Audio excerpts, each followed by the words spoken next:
Hey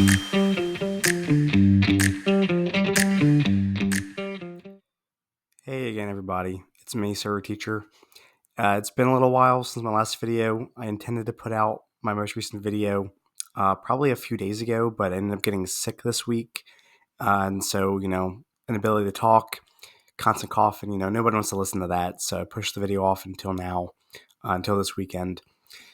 Now, I wanted to pause my normal review of my gallery, my normal review of kind of my strategy for different game weeks and players and lineups, and I want to go through something else that I've been doing quite a lot of, which is trading.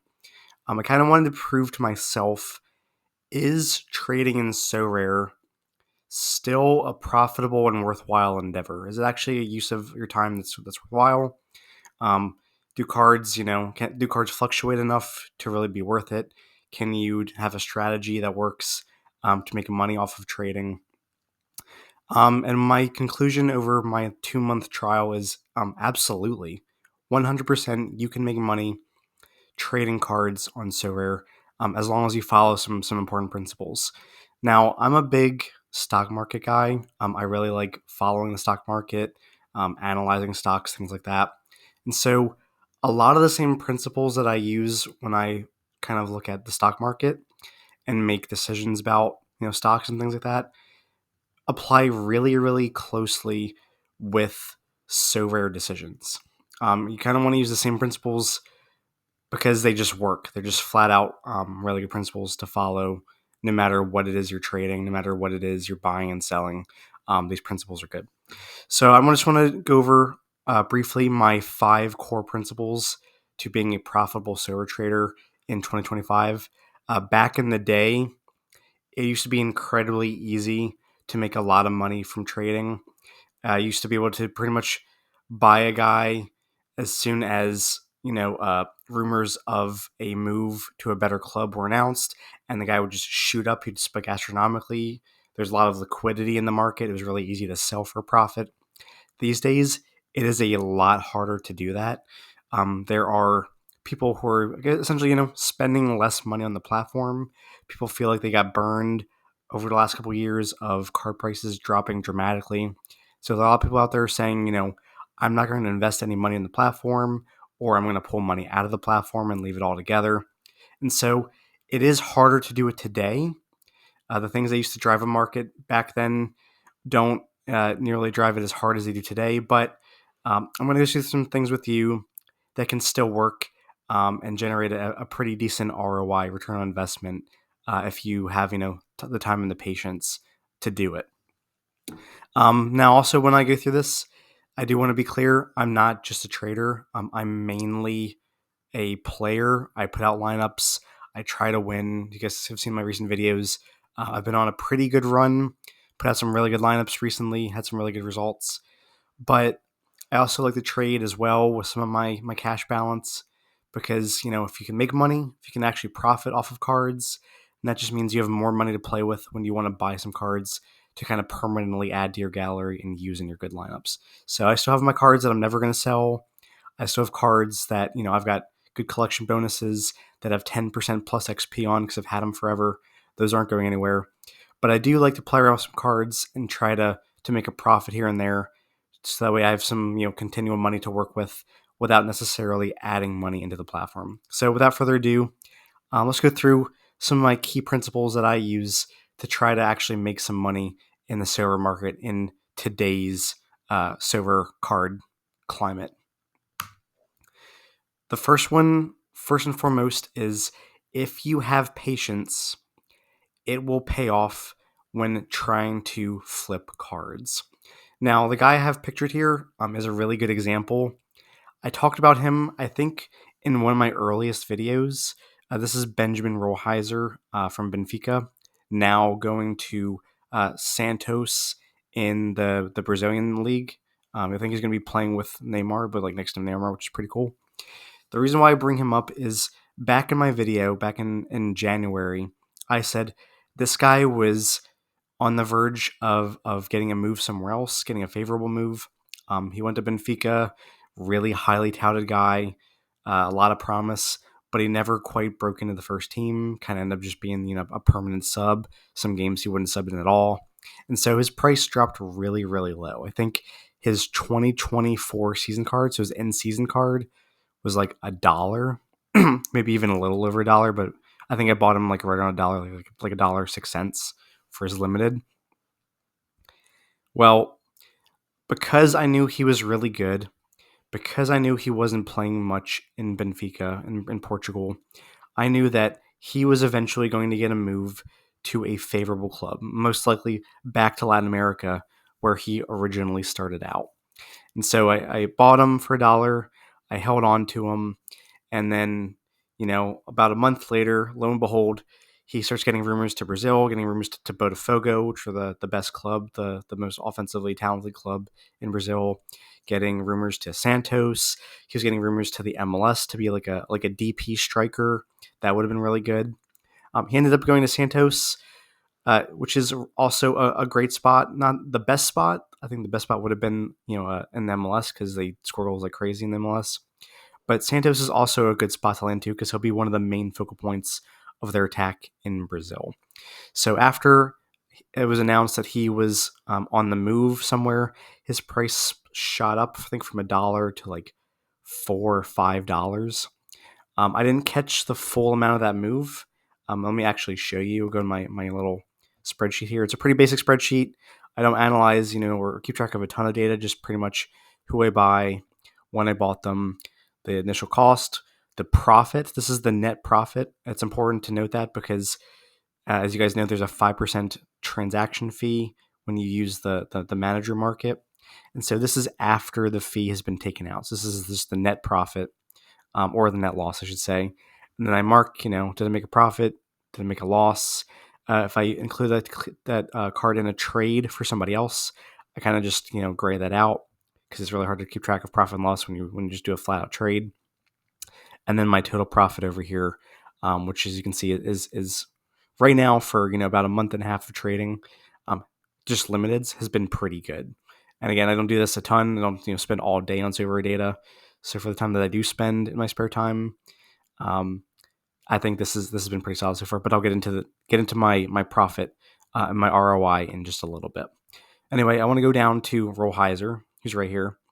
I bought him in January. I sold him literally like a few weeks later, about a month later, because of those rumors. Shot up, and then making a really, really good profit. I sold him for after the transaction fee, $3.83. So for a net profit of $2.83. So if my math is good, I think it is, but I'm bad at math. I think I made almost 300% profit on the guy, literally within the matter of a few weeks, just because of having good intuition, knowing he's a good player, really highly touted, not playing much, and so he was inevitably going to get offers for a move elsewhere.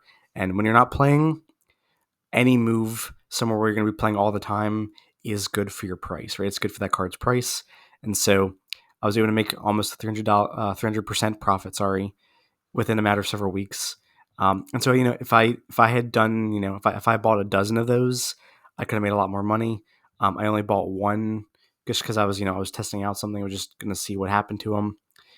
And then I made a really good profit right off of just one card really quickly. I actually did buy him back.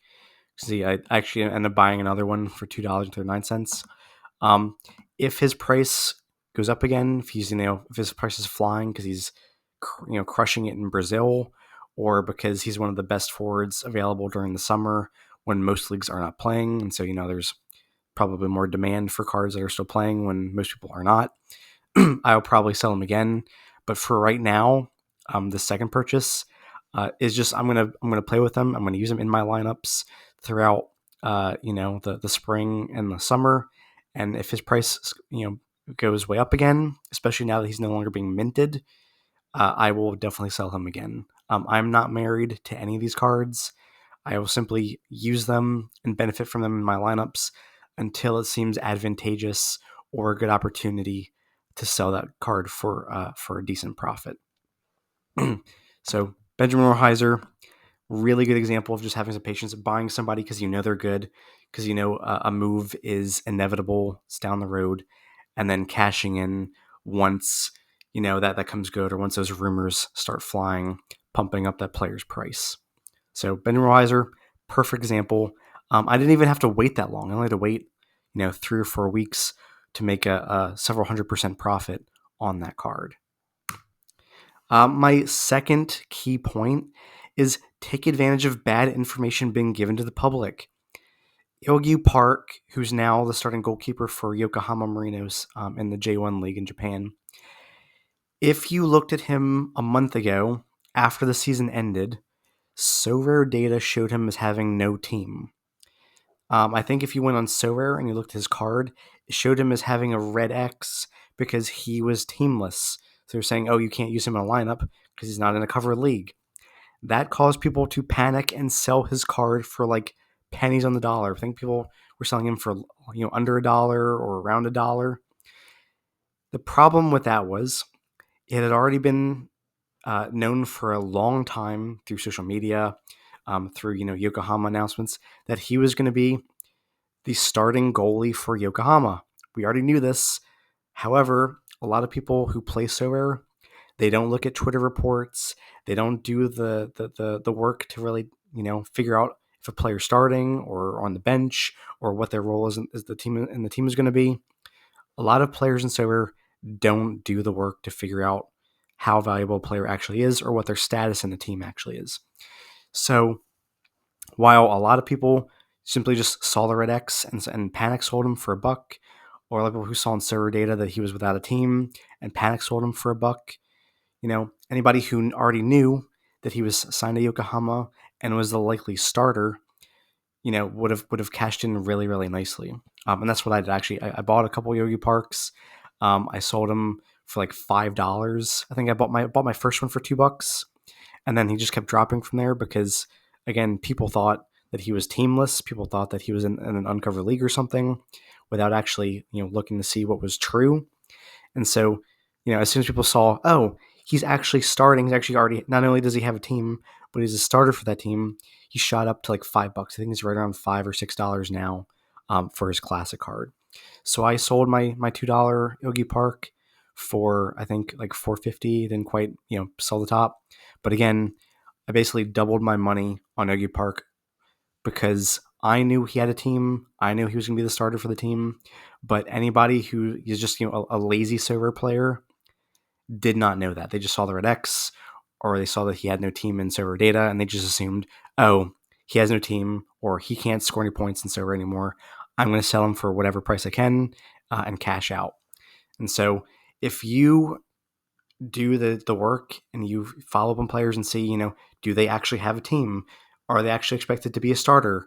Is something wrong? Is the data or info wrong on Sorare in the market or on Sorare data itself? If you can find bad info, you're going to be able to profit pretty nicely off of that. And Nogi Park is probably the best example I could think of recently because, again, everyone was just selling him for whatever price they could because they thought he had a new team. And then lo and behold, they find out a little later, oh, he actually is on a team. He's a starter. His price just instantly skyrocketed, rebounded, and he's now selling for a pretty nice price for like around $5 to $6 for his classic cards. Another one that I try to take advantage of a lot is I like to buy a lot of players who have a low number of mints. So, for example, in my gallery, if anybody looks at my gallery's name is Can't Win Ever. You will see that I have a lot of players who are no longer minted. So, for example, Osama Idrisi, a striker for Pachuca in Liga MX, one of my favorite cards. I got 10% XP on the guy. Not a lot of mints, so low mint player. Use him a ton. I just bought a Luis Henrique. He went from Botafogo to Zenit. He is now one of the starting wingers, I think, for Zenit, starting forwards for Zenit. So, he's going to crush there. I recently picked him up. If you buy a guy who is not minted and he does really, really well, those cards tend to have a lot more volatility behind their price. If you buy a smasher in a cover league, in a league where the team has cards being minted constantly, yes, that price the price will be high, but it will steadily decline over time, right? Because if you're minting 1,000 of that player every single year, well, supply is going to outstrip demand. It's going to outpace demand, and that player is going to continue going down over time. So even if he's good, even if he's smashing, if you're trying to actually flip those cards or sell them later for a profit, you're going to have trouble doing that just because of the process of minting and the number of cards that they mint or reward on an annual basis in limited. So when I buy unminted players, I know if that guy smashes and there's only 300 mints of that card, there's only 500 mints of that card, and everybody suddenly wants him, well, the price volatility upward is going to be significantly higher than the volatility for players who are still currently being minted. Um, One of the examples that I want to give you, and this is the graph that I have here on the screen, is Sergio Canales in Monterrey. He plays for Monterrey in Mexico. He's probably the best scoring midfielder, at least one of the best scoring midfielders and contender at the moment. When I first heard of his transfer from Real Betis to Monterrey, I was instantly like, oh, this guy's going to be, the Mexican League's version of Carlos Gil. And I turned out to be 100% right. The guy smashes, he takes penalties, he takes set pieces. He's truly, killing it, he's crushing it in contender. Well, I bought him way down here for, low prices. You can actually get him. I think, actually, well, you can't anymore, obviously. But towards the end of the last Mexican League season, he was selling for like $1 to $2. I think you could have picked him up for like $1 or $1.50 or $1.70, just a handful of months ago at the end of the Liga MX season in the fall. Well, once people saw, oh hey, his L15 is over 60, his L5 is over 70. Once the season was starting, right, the Clausura season was starting for Liga MX, his price jumped to like double digits. I think his price currently is somewhere between like $13 to $15, but he jumped over $15 at one point early on in the Mexican League season.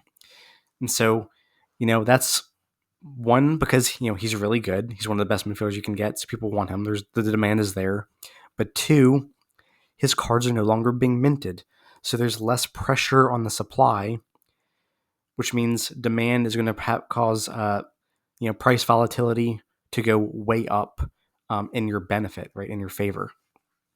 So I tend to like to buy unminted players for that reason, just because I know if they smash, if I buy the guy and my intuition turns out to be correct and they end up being really, really good, well, there's very few cards available. There are no more cards being minted. No more cards will be made. Therefore, if somebody wants them, they have to pay a premium for that player. And so, like I said, if you look at my gallery's name is Can't Whenever, you'll see I have a lot of unminted cards. And their prices, when they do well, they shoot up a lot harder than the prices of players who are currently being minted and sold off every single day. Number 4, take advantage of overreactions. People who play Sorare just on average are really emotional players. They make a lot of decisions about who they're buying, who they're selling, who's going to be a focal point of their lineups. They kind of make those decisions on a week to week basis. People are really emotionally volatile in this game. One of the most obvious examples recently is the MLS Division Battle, the launch of the new MLS season and the MLS Special. People were buying these cards like crazy. If you look at the prices for limited cards for MLS, you're going to think people are out of their minds paying hundreds of dollars for players with probably no chance of actually recouping their money from rewards and winning prizes in the MLS competition. So if you know that there's a special weekly coming up, or that there's going to be a league is starting up and there's going to be some sort of grand event around the start of that new league's season, you can take advantage of that and buy up some of the players you think will be hot, buy some of the good talent in that league, and almost assuredly every single time, every single season, you will be able to sell that player at the start of the season for a profit. I recently did this with some Nashville players and some Chicago players. I bought Brian Gutierrez from the Chicago Fire for literally just $1. I think his classic limited was just going for $1. Sold him for $3.40 within a couple of weeks. I did the same thing for like Joe Willis and Sam Surridge at Nashville. I bought Sam Surridge and Willis for just under a couple dollars each. I sold them both for almost double. I think almost double for both of them. So it's really, really easy to make a profit because people are they're gonna FOMO in. They want to take part in the special weeklies. They want to take part in the special events. They want to start playing the new competition or play the new league at the start of the league. They're excited about watching their favorite players play again, so they buy them. There's just a lot of emotional volatility, a lot of FOMO you can take advantage of around the Sorare calendar, right there, around their schedule. So I think this is one of the easiest things to kind of take advantage of. Anybody can do this. It's really, really obvious. Just, when a season ends, start picking up some good players, picking up the top talent, and then sell them right as the next season starts. Or look ahead at what Sorare might be planning to do in terms of special weeklies. Buy some players you think will be hot, players people will want to use in their lineups for that special. And I mean, almost every time you will be able to make some sort of profit. You might not be able to triple your money on every card, but it's definitely going to be really easy to sell those cards. A lot of people will want them. There'll be a lot of liquidity for those cards, and prices will generally be a lot higher than when you bought it. And then the last point that I want to make about how I've been trading before I kind of review what I've been buying and selling and how I've been doing is, know when to cut your losses. A really good rule of thumb when stock trading, and I don't trade stocks, but I know a lot about it, is you don't want to be a bag holder, right? When the news moves against you, when you're no longer a believer in that player going up or doing well or having a chance to succeed, right? Cut your loss. Don't hold that player down to 50 cents or whatever the current minimum is in the market. Sell that player, trade the player to bot, recoup whatever you can, and then reinvest that money into another card that you think has a better shot of going up in value for whatever reason.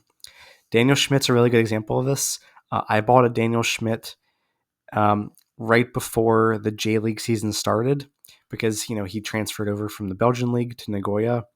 He was going to be the nailed starter. They brought him in, a really big signing. Everyone was super excited for him to be a nailed starter because, why would you bring in a guy like Schmidt if he's not going to be nailed? So I bought him for like $4. And then in preseason, he had a really gnarly knee injury.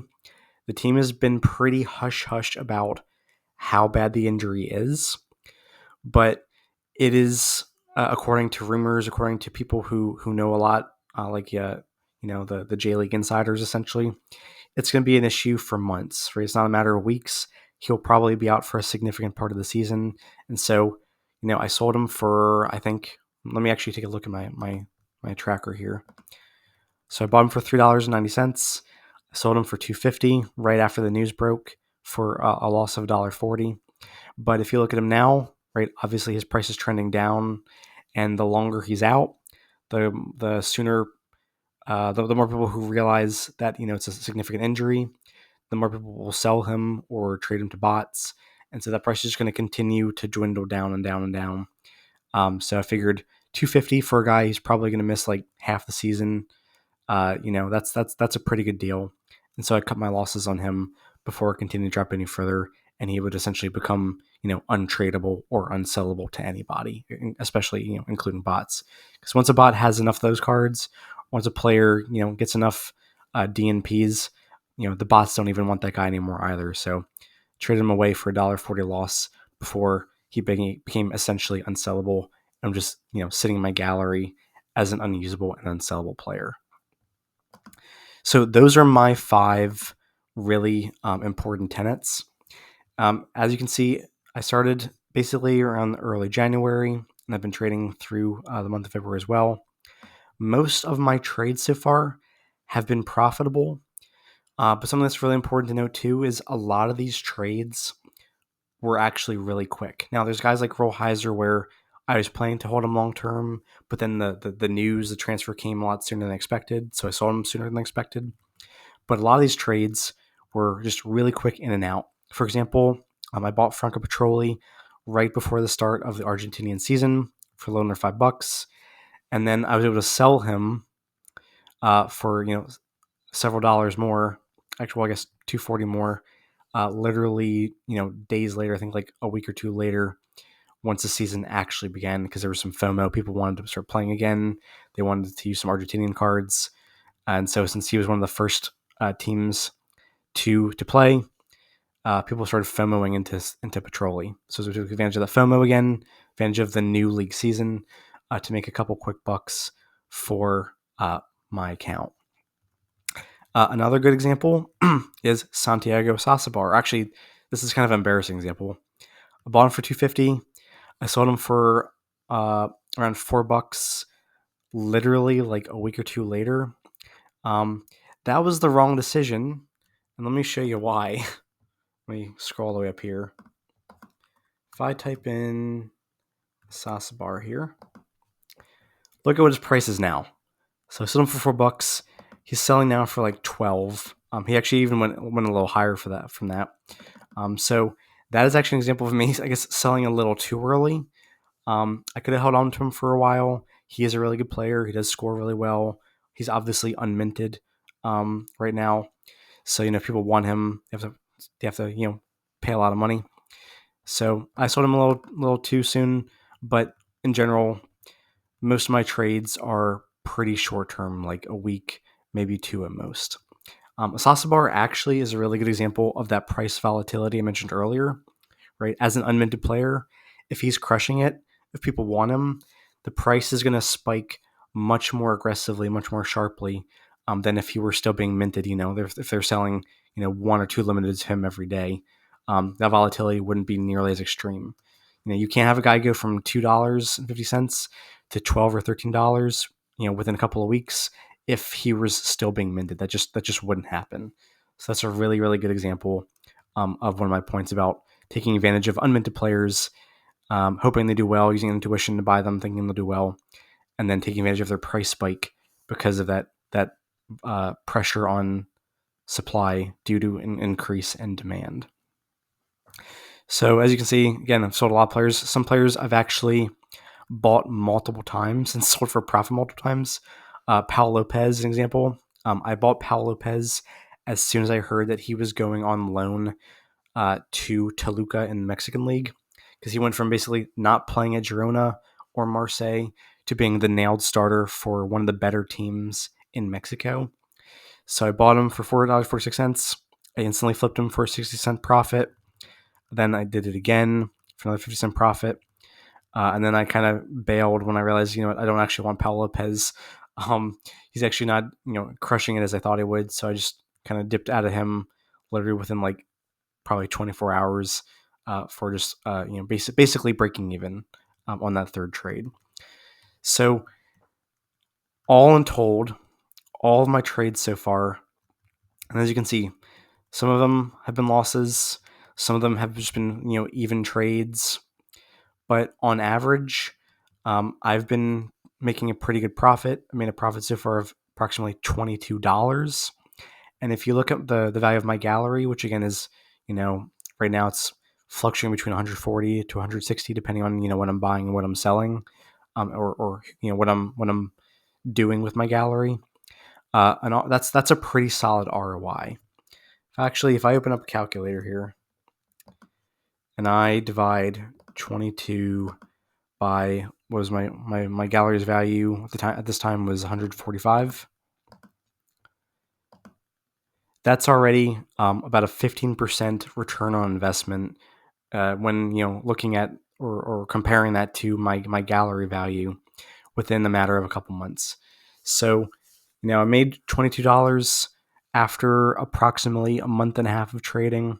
If I continue to do this, every single month with my spare time, I easily think, and I genuinely mean this, I easily could clear, $100 just trading limiteds every single season, right? Every single year, I could probably clear a pretty nice amount of money.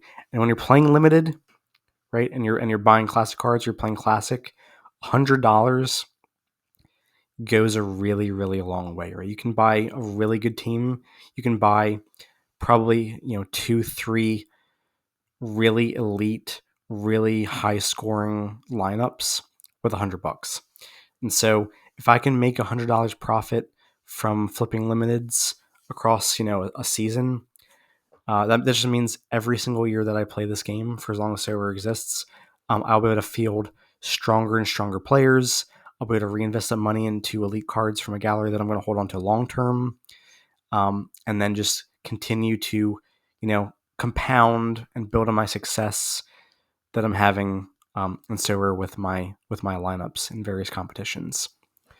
Now that MLS is in full swing, I'm going to actually evaluate this. I'm going to see how teams did in week 1, and I'm going to try to take advantage of overreaction. As I said, players are really volatile emotionally, and so what I'm going to do is I'm going to see what players were really hyped going into the season who underperformed in their first game, and I'm probably going to buy a few of those guys who underperformed, knowing that long term they'll probably end up being quite good anyway. So I know games are still going on. I'm filming this on Saturday as MLS games are going on. So tomorrow I'll see how the dust settles, see what players didn't do so hot when they were expected to do really well, what star players kind of had a stinker, and then make some more purchases to flip when those players actually rebound and start playing to their potential, or kind of revert to the mean and start playing well again if those players have traditionally always done well. So that's it for this video on flipping. I hope that some of you find this helpful. I know not everybody who watches this video will want to trade or are traders, but I genuinely think if you want to continually play this game and you want to continually put out stronger and stronger lineups without investing more money into the game than you already have, you really should trade with a portion of your money. Like I said, I already have some really good lineups. I have some really good players, but I still have $160, $170 in my balance. Well, that money's just sitting there. It's not doing anything. It's not making me money. It's not working for me in any way. So, I'm always going to use a portion of that money to buy players, invest in players. Look at who's supposed to get a good move, who's rumored to become a bench going from bench player to a focal point of a new team. Looking at, is there any misinformation during the transfer window that people are getting confused by or tricked by on Sorare or Sorare data, right? I'm going to continue to do this so that way I can build out my gallery, continue to strengthen it, continue to put out better and better lineups, more lineups, without actually spending more of my money, putting more money into the platform to do that. So again, that's it for now. Next time I see you, we'll go over some more of my lineup performance, see how I'm doing, and I'll go through some more of my buys and sells, and we'll pick up from there. See you, everybody.